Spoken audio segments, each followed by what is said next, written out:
Last week on this very show, we told you to trade for Jalen Waddle. We told you to trade for Stephon Diggs and Bill Krosky-Merritt. Faraz, it feels good to help the loyal viewers and listeners of this program, doesn't it? That was a good one, man. And I got to give props to you, man, for the Bill call, because we have seen, outside of just watching ball, there were zero signs of it happening this particular week. So the fact that you called that last week, just from your pure ball skill knowledge, like, I love it, man. You know ball. That's all I got to say. Appreciate it. And I'll say this. We got some awesome questions this week. I can tell you that all of the viewers and the listeners know ball. I can't wait to unleash. I think we have 9 video questions here today. They are fantastic. Again, we'll try to uncover a few more underrated assets for you to win the long game in your fantasy championship. Those buys and sells will be at the end of the show. But first, again, it's all about the viewers, the video questions. We'll kick things off here with Jordan Nelson. I am in a 14-team Dynasty League, half PPR. I currently have as my top 5 wide receivers, Egbuka, McConkey, Pickens, Worthy, and Torrey Horton. I also have a running back, James Cook, Amarian Hampton, Zach Charbonnet, and Ollie Gordon. So a lot thinner at running back. With Hampton's injury and just my general running back, my lack of depth there, I'm thinking about flipping one of the wide receivers for a running back. I think the most available is Cam Skattebo. Maybe Trey Van Henderson's available, but probably Skattebo. So I'm wondering if I should trade one of Worthy, McConkey, or Pickens for Skattebo. And if so, which one would you trade? Thanks very much. Appreciate it. Faraz, I almost want to take this from both a redraft question and a dynasty question. I'll let you decide which side you want to go with. Okay, let's start with dynasty. He asked for the dynasty side of this. Let's roll with that. Simply put, I'm not doing this trade. These wide receivers are just worth way more in dynasty than Cam Skattebo. I love Skattebo coming in, right? But the time to get him as a value was during rookie drafts, right? and you'll find a theme with my rookie draft content personally. Like, we identify those guys you can get at a discount in rookie drafts, like Skattebo, and then they get day 3 draft capital, and that might not be as much of an issue early on, right? But they gain value, and I like Skattebo. But once the season's over, he becomes a risky asset, right? And I tend to move on from assets like that in Dynasty. This is coming from someone who has Skattebo as one of his favorite running back talents at the position in this draft class. Now, can he work out? Like, can he turn to someone who is an outlier because of the talent? I think so. But in my opinion, like, we shouldn't assume that because a guy seems to be talented, that a team, when they don't invest much in him, will not move on from him. Like, look at his teammate. Like, it's on the same team. That, like, Tyrone Tracy, it happened last year. He was another guy we identified last year during the draft cycle as someone we must draft. But look what happened this year. So, if I'm making this deal, like, I need more in Dynasty, but also if I'm only making a deal like this, if you're a team that is looking to compete, like maybe your team is competing this year, but at first glance, based on the guys that you mentioned, it doesn't seem like you are. Now, this is a 14-team league, so maybe you are. I could be wrong. But if I'm making the deal, in addition, give me some picks, give me another wide receiver back, because young wide receivers are the cornerstone of most Dynasty rosters. And he has a cornerstone. I mean, the Lad McConkey, George Pickens, Emeka Egbuka, Xavier Worthy, James Cook, Omarion Hampton, Jaden Daniels core for Dynasty roster in a 14-team league is fantastic. I wouldn't change any of that. Now, if we just look at it for this season, I would immediately move Lad McConkey for Cam Skattebo. Now, we're going to get a whole bunch of questions, and we have more about, the Eagles and the Giants, and they play tonight, and many of you will be watching this actually on Friday or Saturday after they've already played. So keep that in mind. But we also got questions about George Pickens quite often. He's been the wide receiver 4 from weeks 2 through 5. I know that some people feel that he's only producing because CeeDee Lamb is out. To me, that is blasphemous. Like, week 1 was, I think, the outlier performance of the season because of the type of defense that Vic Fangio plays, and also facing Quinyon Mitchell on the vast majority of the snaps. And so when Xavier Worthy, who went out in week 1, his last 2 weeks, he's been around wide receiver 18 and wide receiver 46. Unfortunately, Lad is the one who's wide receiver 60 from weeks 2 through 5. Now, that's not to say that you should be moving Lad McConkey in dynasty leagues, because to me, he's still like a top 15 talent at wide receiver just across the league. And he's attached to Justin Herbert. So what if this is Keenan Allen's last year? What if Quentin Johnson doesn't play as well as he did? next season, what if their offensive line actually stays healthy or they don't lose, all three pieces and only lose one? Then Ladd McConkey is sitting here as, again, a top 15 asset at the wide receiver spot. So yes, if this was redraft, move Ladd for Skattebo. Since it's not, since it's dynasty, since it's a long game, you have to keep all three of these wide receivers. 100%. In a redraft sense, like if you can move Ladd McConkey for a Skattebo right now, Skattebo plays tonight, and some people might be worried with Tyrone Tracy coming back. Like there's a huge range of outcomes here. Like I would be lying if I told you what will happen going forward, right? Tyrone Tracy can very well be involved, but to take a shot at a running back who could end up being the primary back here, who I think is the more well-rounded running back and someone who's just earning targets, left and right over the last few weeks, I would try and make this move if I can move McConkey for him in redraft. Our second Cam Skattebo question comes from across the pond. We stay international here, Faraz. This is Araf. Hey guys, Snipe from London. Trade proposals. I want to get Davante Adams, and I want to give up Cam Skattebo and Jaylen Warren. What are your thoughts? Faraz, this might be one of the most loaded teams I've ever seen. I think he's just bragging at this point. On his roster, he has the likes of CMC, George Pickens, Javonte Williams, Rome Odunze, about to get Rashee Rice back. To me, this is an instant yes, though. Just Cam Skattebo and Jaylen Warren and getting Davante Adams in return. This might be the easiest question we answer all day. 100%. First of all, I want to say, he had somebody recording that video, right? Like, I want to just, someone was he has holding one friend at least. Yes. One friend holding the video. And then he staged a car coming in the back just so that we know that he's from London. Like, I love it. Like, Arif, appreciate that, man. Like, this is real international love here. But yeah, I agree. Like, listen, Skattebo plays tonight, so you have like a couple hours to move him, right? But I think the point remains, you have so much depth at running back. And while I hate giving up so much running back depth, you still have CMC, still have Javonte, you still have Kenneth Walker. Now, if you upgrade one of these flex spots to Davante Adams, and then I'm just looking at this roster, dude. Rashee Rice and Rome Odunze, dude. It's just absolutely loaded. I would just ask for the trophy now. There's no point of continuing to play with your league mates, man. Just ask for the trophy, ask for the money, and get it over with. I have quite a bit of Jaylen Warren notes, but actually, our next question includes Jaylen Warren. So here's Deg. What's up, Underdog Trade Show? Week 6, so I'm sure there's going to be a lot of people thinking about Rashee Rice. I've got someone offering me Rashee Rice and Mac Jones for Jalen Waddle and Jaylen Warren. I'm kind of on the fence on this one. It is a full PPR league. I do know there's some upside there with Rice. I'm trying not to forget, though, that he's also coming back from injury, not just that suspension. It is a 2-quarterback league, and I have Purdy, so Mac Jones would kind of give me the opportunity to not start Geno Smith anymore. But yeah, would love to see what you guys think. The bones of this trade are basically Rashee Rice for Jalen Waddle. I'll table that for a moment. Just quickly want to speak on Jaylen Warren. I'm not saying he's a total zero from here on out for Oz, but after he missed a game due to injury prior to the bye week, I would be stunned if he holds on to the 82% of the backfield work like he was prior to that, because Arthur Smith, to me, is going to reward Kenny Gainwell for what he did overseas. Now, the fascinating conversation is Jalen Waddle versus Rashee Rice. I would rather count on Patrick Mahomes over Tua Tagovailoa. So I want to take the Rashee Rice and Mac Jones end of this, and I would deal away Waddle and Warren. What about you?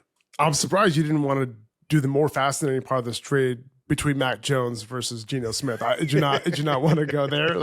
Dude, Geno Smith has been brutal lately, man. Not something I expected personally. But to be honest, that part of this trade does make sense to me, where it can just be San Francisco quarterback on his roster because he has Mac Jones and Brock Purdy, and then you can start one of those guys over Geno Smith. So just baking that into this trade makes me want to do it even more. Yeah, no, 100%. Now, he has Josh Jacobs, he has Christian McCaffrey. So, simply put, I'm more than happy to make this move to get Rashee Rice. I don't know if there's many trades that I've seen where Rashee Rice is on one side and I don't want to take that side. But I do think Waddle has top 12 potential. 100%. But Rashee is locked in pretty much as the top 12 guy. He has top 5 potential. So, I get the injury concern, like he mentioned that, but Rashee has had more time to heal from it. It'll also be interesting to see what, if any, split there is between Jaylen Warren and Kenneth Gainwell this week. You're kind of getting rid of any risk that comes with that as well if you make this move. Now, totally agree with you that there's a chance that Waddle and Rice are both top 12 wide receivers rest of season. Jalen Waddle gets the Jets, the Saints, the Ravens, and the Bengals defenses over the course of the next handful of games.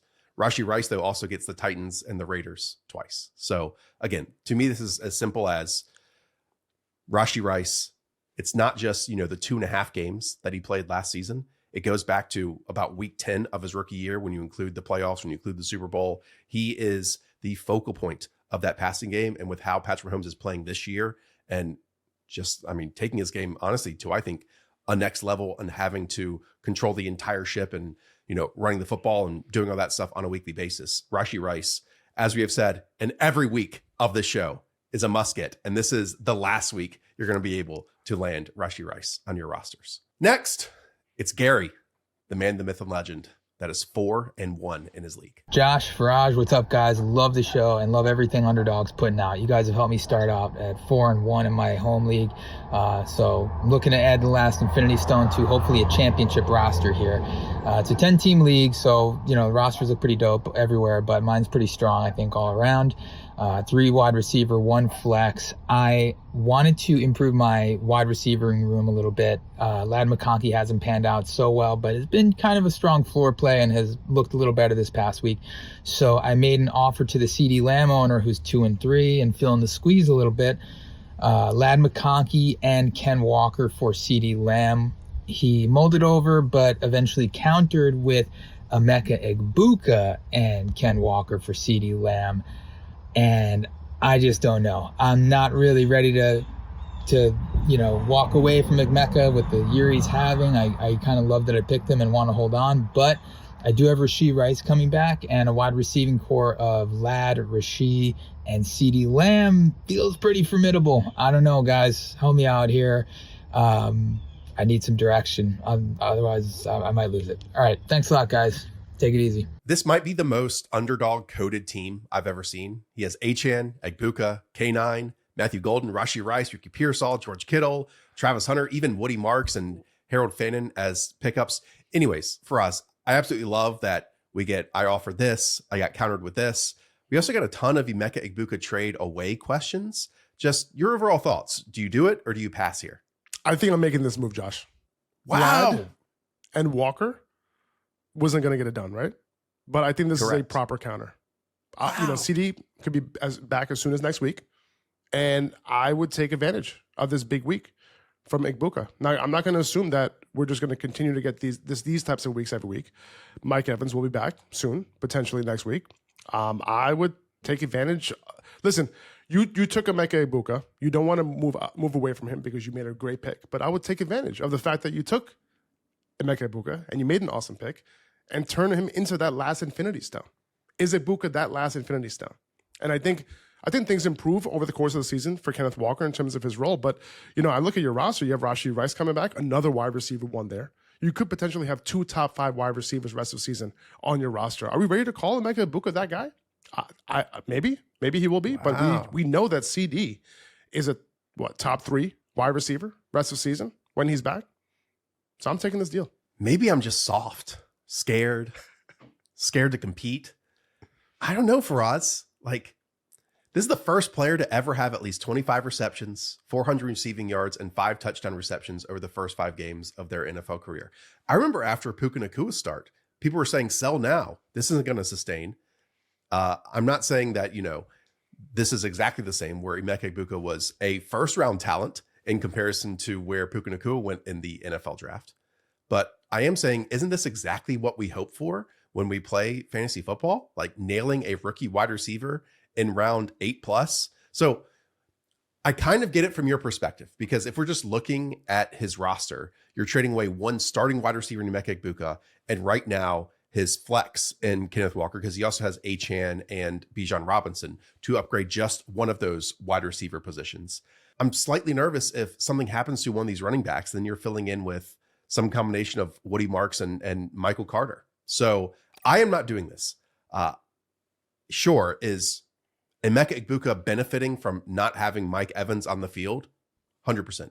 But is Mike Evans potentially in his last season in the NFL and also dealing with chronic hamstring injuries? Yes. So look, Tampa Bay's schedule the rest of the way. Saints twice, Panthers twice, Dolphins defense, Falcons. again, maybe I'm competing scared here, but I'm keeping Emeka Egbuka on this roster.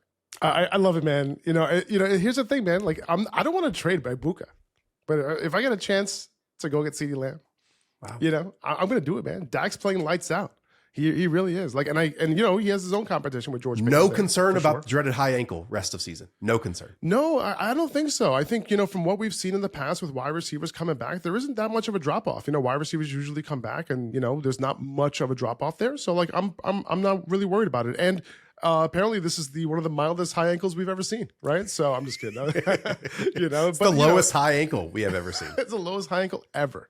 No, I'm not really worried about it. Dak's playing lights out. They have a terrible defense, and I just think that they're just going to sling it, man. They're the NFC Bengals. Well, when Joe Burrow was there, at least. But at the same time, aren't the Bucs just going to sling it too? Like, Gary, you have a difficult choice to make. Not only are you thinking of making this trade or not, you have to decide between Faraz and I right at this moment. I mean, for me, I'm looking at it. Emeka Egbuka is just torching zone coverage, and teams play zone way more than they play man coverage in the NFL. So again, while it's flashy to win these isolated routes on the outside, one-on-one and tight coverage, being dominant in zone coverage is even more important. And against that zone coverage at this moment, he is averaging 2.9 yards per route run. And Chris Godwin has left his hands back in 2023, and Mike Evans has left his hamstrings back in 2022. I just think like where this offense is at right now, Emeka Egbuka, again, it's almost I'm not saying he's going to become Puka Nacua, but it's an easier bet to make during his rookie season. This is going to sustain because it's attached to first round draft capital versus being a mid to late round rookie pick that Puka Nacua was. It could definitely sustain, man, but we're talking about CeeDee Lamb here. Okay, we are. That's what we're talking about. And by the way, Emeka Egbuka, but you also throwing in Kenneth Walker, which to me like isn't just a throwaway because it's not. What if something happens to Zach Charbonnet? Then Ken Walker is a top 12 ranked running back rest of season that you're also pairing with Davante Achane and Bijan Robinson. So it is a 2-for-1 here. Yeah, 100%, 100%. I totally get it. I just if I could, for me, like the way I play is like, man, I want these like top three. If I can get top three is at the position, wide receivers, running backs, like I'm gonna take those opportunities, man. But I mean, if you just expand that a little bit, Emeka Egbuka's top 5. Is he? Right now, he is. He has been so far. And he no other rookie has week. been so far. He will be this week because Chris Godwin not at practice either on Thursday. Mike Evans not practicing either. It could be another week of Emeka Egbuka absolutely destroying. And then another week after that, and then another week after that, and then another week after that. Gary, best of luck. Best of luck with that decision. I know what you're thinking. Josh, you give incredible fantasy football advice. Thank you. That's why I'm here. I also know that you're thinking, Josh, you have a horrific hairline. I do. So do many of you. So do many of men across the world. And if you worry about yours or worried about it receding in the future, you should all be checking out Hims, which, by the way, is incredibly approachable. Everything is online. You get a very personalized treatment plans that take and set your goals first. There are no hidden fees. There are no surprise costs, just real personalized care on your schedule. It's very convenient, and they offer all sorts of different treatments. So for a simple online access to personalized and affordable care for hair loss, ED, weight loss, and more, visit hims.com/underdog. Yes, that's hims.com/underdog for your online visit. hims.com/underdog. Individual results may vary based on studies of topical and oral minoxidil and finasteride. Featured products include compounded drug products, which the FDA does not approve or verify for safety, effectiveness, or quality prescription required. See website for full details, restrictions, and important safety information. Next, filthy money. My wide receiver room is stacked. I got Egbuka, Marv, Romadunze, Terry McLaurin, and Waddle. In that running back, I got Barkley, Judkins, and Travion Henderson. People's trying to trade me for Egbuka. I'm wondering, though, like, what should I get for Egbuka? What tier running back should I ask for Egbuka? And I also got Bowers on, he's out. So, I'm just trying to see, do I need to get another running back or should I be good and just keep Egbuka and what I got? Faraz, we know you traded Buka for CeeDee Lamb. What about any running backs? Are there any Infinity Stone running backs out there that you would trade Emeka Egbuka for? I think I'm chilling. I think I'm good where we're at here with Quinshon Judkins as my RB2. I'm happy with that. Now, if I'm looking at your wide receivers, if I'm starting, Egbuka, Odunze, Jalen Waddle every week, I'm pretty happy with that, to be honest with you. Like, what I would try to do, maybe looking at your roster, is maybe considering moving Marvin Harrison Jr., maybe Terry McLaurin, maybe like considering a package for like maybe Marv and Travion, for a running back, maybe something like that. Like, I don't want to move one of my top wide receivers just for a slight improvement at running back. I think I'm okay to stay put here. I wouldn't move Egbuka in this case. Josh, I know you're not moving Egbuka for damn near anybody. Yeah, look, your running backs right now. Saquon Barkley gets the New York Giants in 2 of the next 3 games. Hopefully he has a run over 18 yards in those, right? Quinshon Judkins is 15 touches per week, at the smallest workload in those games. Quinshon is an interesting case study because he's getting all of the work. He's going to get all of the touches inside the 10-yard line. He's already owned all of that at this point. And yet, he's the running back 14 in points per game over the last 4. And that's kind of where he's going to operate unless he gets a touchdown. And then the touchdowns are just more difficult to come by because, they're a team projected for 16 points this week, and they're going to be the lowest projection on any given week. But at least you have and know what his role is going to be. So I would rather package, as you just said, Marvin Harrison Jr. and Terry McLaurin for a running back rather than trading Emeka Egbuka as, a solo player. So as the best wide receiver in fantasy. I would even advise you to go and trade Marv and Terry McLaurin and go get some type of running back out there. But I think you can also stand pat and just have an awesome roster moving forward. Filthy. Next up, it's either B. Ron or Braun. It might change between night and day. Hey guys, big fan of the show. I need your help. I am down bad. Not only am I getting destroyed by all the 35-year-old women at the Zumba class in my gym, but I'm also getting destroyed by my league mates. I'm currently 1-4, so I'm thinking of doing something irrational. I'm thinking of trading my number 1 trade asset, Jahmyr Gibbs, and getting a bunch of pieces back.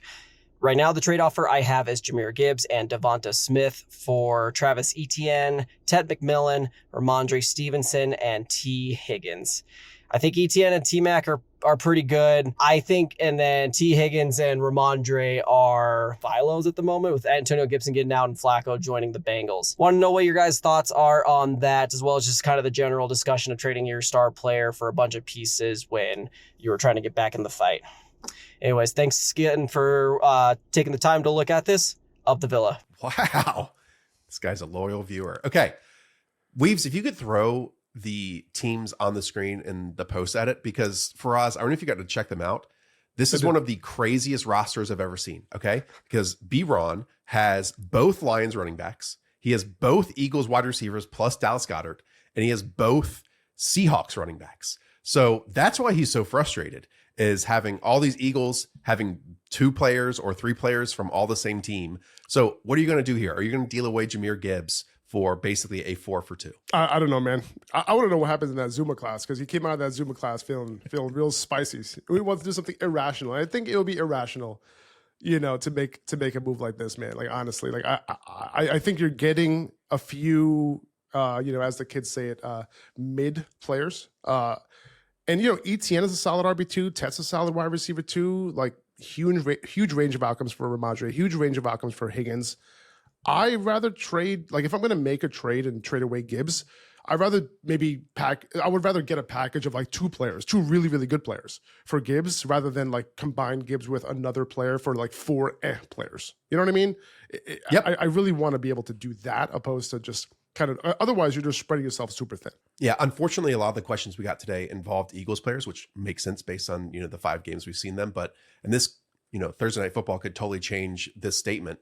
But I think Davante Smith has easily been the Eagles' best wide receiver this year. He's actually caring when running routes and trying hard. And I don't think you can say the same thing for A.J. Brown so far. Meanwhile, Jahmyr Gibbs is the best asset here, period. Like, the Lions are once again number 1 in fantasy usage. He's running back 5 in weeks 2 through 5. Imagine what he'd be if something happened to David Montgomery moving forward. And again, he's already the running back 5 with David Montgomery on the roster right now. So having both Eagles wide receivers is your problem here. Again, they also get the Giants in 2 of the next 3 games, and that can totally flip on its head.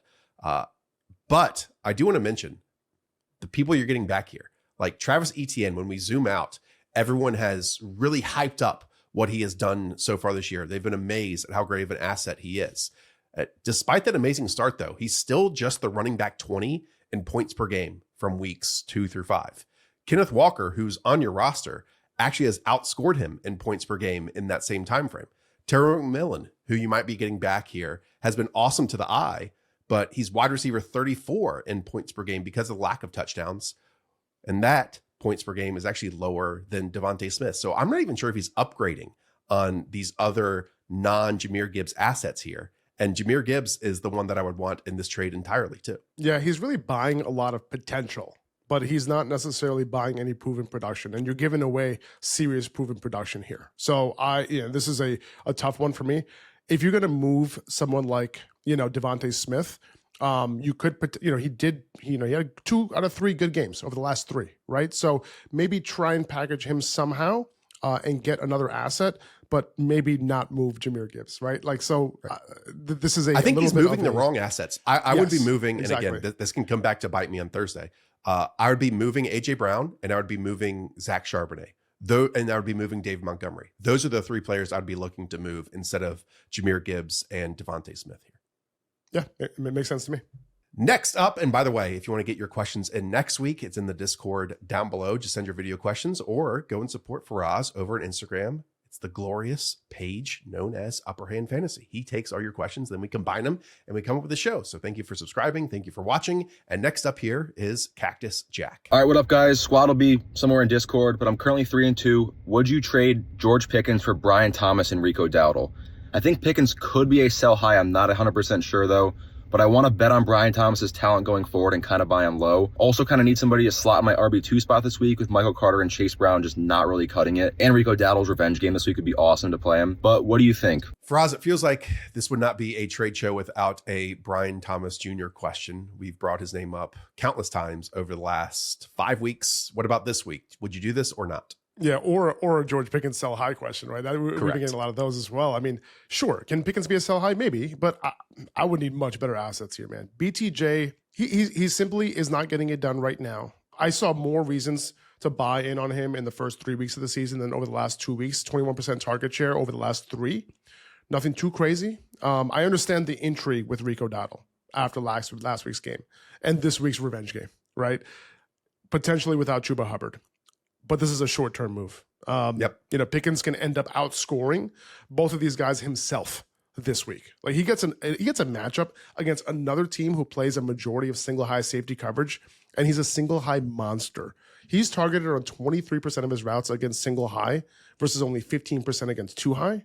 2.73 yards per route run against single high versus only 1 yard per route run in two high. So this is not the week I'd want to trade Pickens away because he could have another blow up week. He hasn't hit his expected points at all this season, but he's also not getting the same usage that we saw during his rookie season to make me think he's going to match our expectations, right? And that's twofold.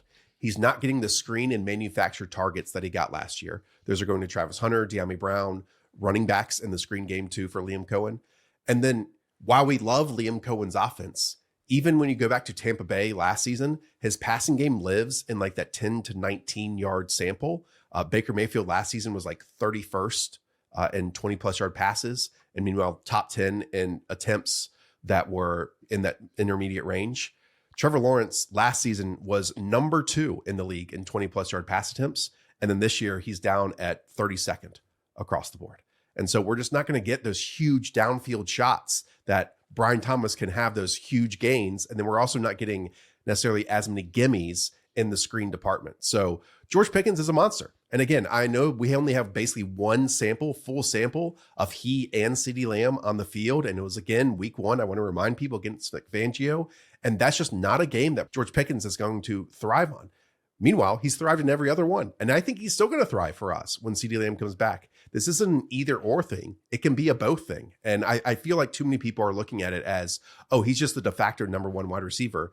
With how it's rolling, like you said, they both can be top 12 assets at the wide receiver position moving forward. When a wide receiver gets this type of target share, along with this type of production, this is not it's only because the other wide receiver is out.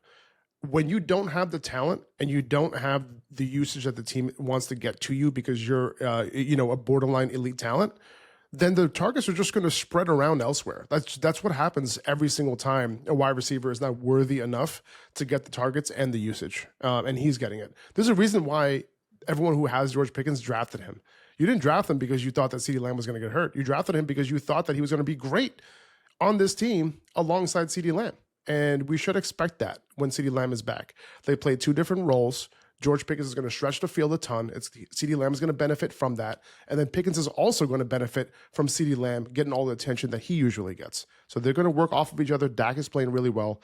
I would not assume that Pickens is just going to be that much worse when CeeDee Lamb is back. Next up, it's a man who calls himself the Cool 33. What's going on, boys? Big fan of the show. Been watching for years. Really loving all the new content you've been putting out lately, so keep up the good work. Need some trade console here. I'm sitting here at 4-6. We do the league median. It's a 12-man league, 3 wide receiver, 1 flex. Nico Collins is on bye this week, so that kind of weakens my total output. So I'm thinking of trading Nico and David Montgomery, and then I'd be receiving Cortland Sutton, Mike Evans, and then the running back I'd be getting back would be Rico Dowdle. So my thinking here is, I might be slightly downgrading in elite talent, but I'd be kind of strengthening my team for week 6. Thinking your thoughts. Also, some added context. I'm hyper aggressive in trades. I think I've made like 8 or 9 trades already this season, most of them blockbusters. So just trying to acquire assets, and then I maybe later down the line trade back for some more elite players. So let me know your thoughts. Thanks, guys. Faraz, I don't know if you noticed, this is a very savvy move. Not only sending in a video question, but look over his left shoulder. He also has the program going on his television. Very, very savvy. Cool, some might say, from Mr. 33. Now, I might say a couple negative things here. For someone that has made 8 or 9 trades and is hyper aggressive, which is totally cool, I'm a little bit nervous, Faraz, that he lacks star power. It's kind of obvious if he didn't, trade already his first or second round pick, that his first and second round picks were Nico Collins and Brock Bowers. I would not make this move. Would you make this move? Yeah, I had the same kind of feelings about it, right? And I was kind of going back and forth of whether to make this move because of his roster construction. I don't love this move. Now, in your situation, like, would you consider it? Why would you consider it? It's close for me.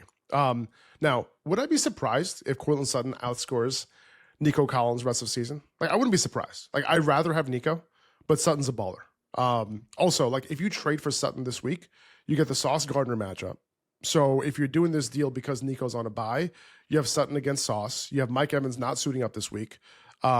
So what is the impact on Mike Evans once Emeka Egbuka graduates to God tier, right, Josh?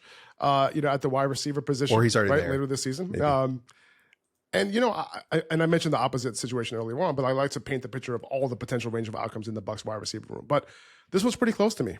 Now, first of all, you're named the Cool 33. Like, I'm really hoping that's a Lupe Fiasco reference, and if it is, Probably. like, let's be friends.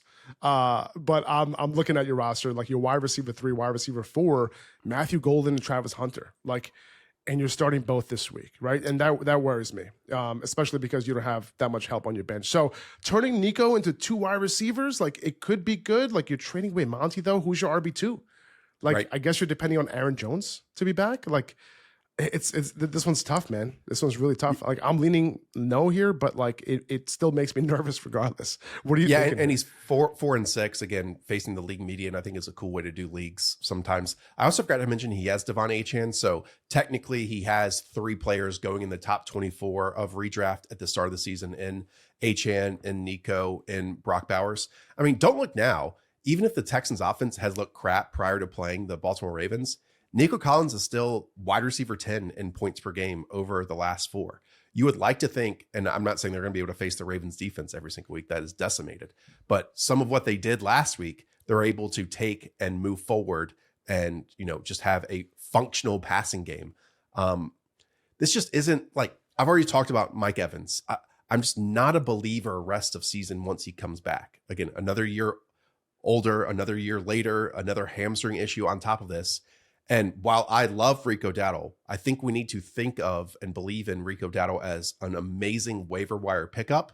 And at best, it's going to be a split backfield 50-50 once Chuba Hubbard returns.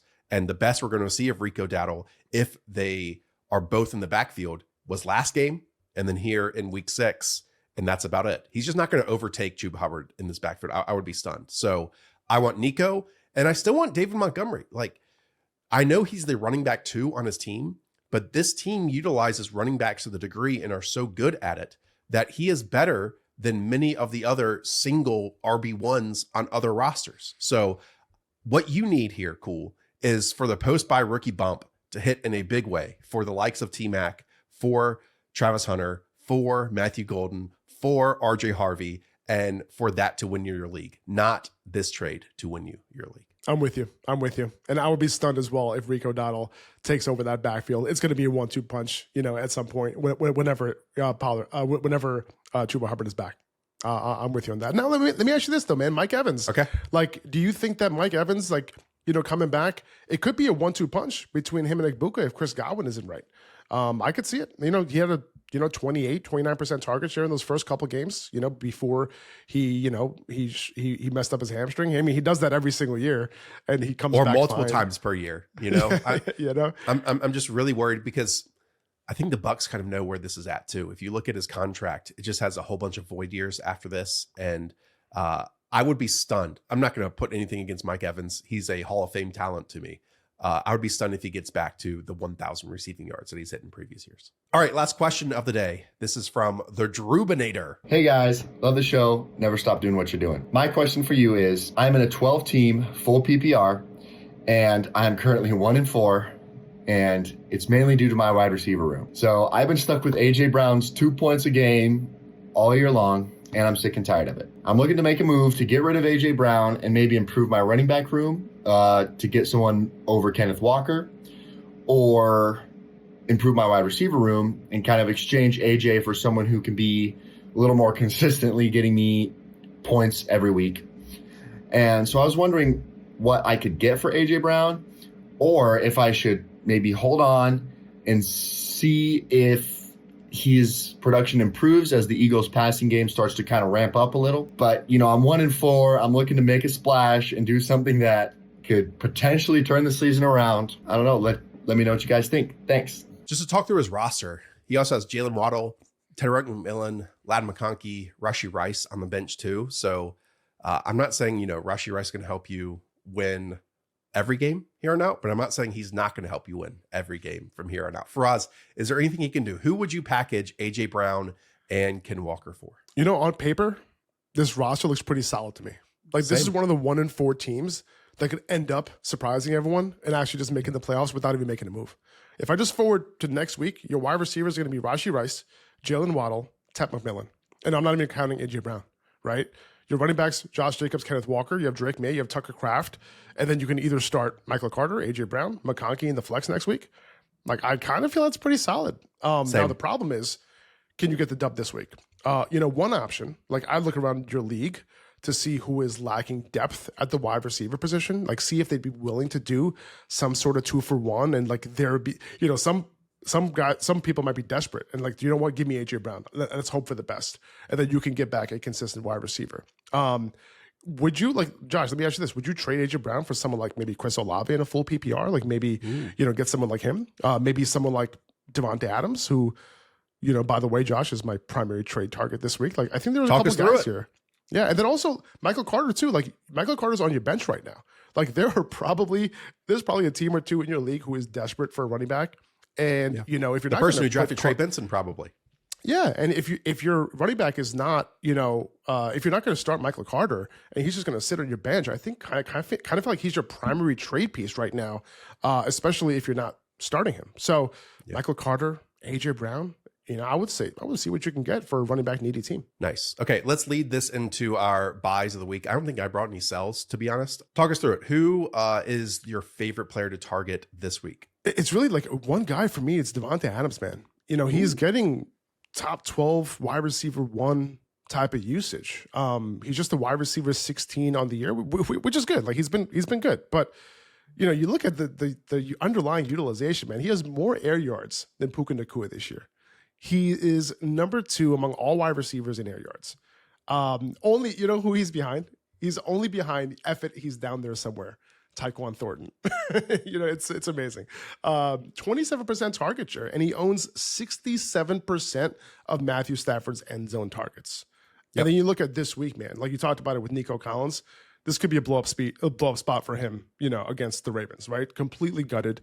They allow the most touchdowns to wide receivers, tied with the Cowboys. So I wouldn't be surprised if he leaves this game with 2 touchdowns for himself. So I kind of want to grab him before this potential blow-up game because I kind of feel like he's due. They get the Cardinals twice, the Panthers, the Ravens this week. They also get the Saints defense, the Falcons defense this season too. They're on some more difficult ones, but those are some very nice matchups. Yeah, I would even term Davante Adams as a buy high because I don't think anyone who drafted him is thinking of getting rid of him. But everything that you've outlined makes total sense, and I would be willing to pay the price because the red zone stuff and the end zone targets are super up there. Okay, I know I just mentioned to not get him in a trade, but I would actually be looking at Courtland Sutton because his schedule remaining is really fantastic. It's the Cowboys, the Jets, the Giants, the Raiders twice. Their offensive line to me is good enough to, you know, stand up to the Houston Texans, some other teams that they're facing on top of that.